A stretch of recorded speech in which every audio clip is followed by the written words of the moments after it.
विजु जनता दल पक्षरु तृतीय पर्याय लोकसभा और द्वितीय पर्याय विधानसभा टिकेट घोषणा करा जायछि। एही घोषणा में ब्रह्मपुर विधानसभा पई दल पक्षरु डाक्टर रमेश चंद्र चाउ पट्टनायक को प्रार्थी करिछि दल। ब्रह्मपुर 5 थर विधायक भाव में विजयी होइतिबा डाक्टर रमेश चंद्र चाउ पट्टनायक उपरे दल पुणी थरे आशा प्रकट करिछि। एने से खुशी व्यक्त करने सह दलर सुप्रीम नवीन पट्टनायक एवं राज्यर 5टी अध्यक्ष को धन्यवाद जणाइछन्ति। एपरिक से गत निर्वाचन में टिकेट पाई नथिबा बेले विधायक भाव में विक्रम कुमार पंडा को टिकेट मिलिथिला।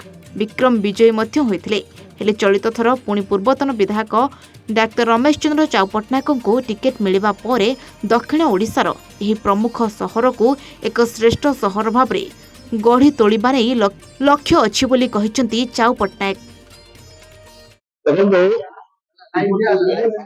षष्ठ थर मते बरहमपुर निर्वाचन मंडल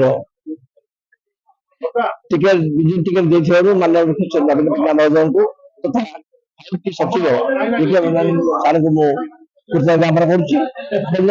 प्रभात विजय पट्टनायक तथा माननीय नवीन पट्टनायक से 5 थर टिकेट देते टिकेट स्वतंत्र प्रकार लोक सेवा कर। गंजामरू जगन्नाथ साहू रिपोर्ट, A1 ओडिशा।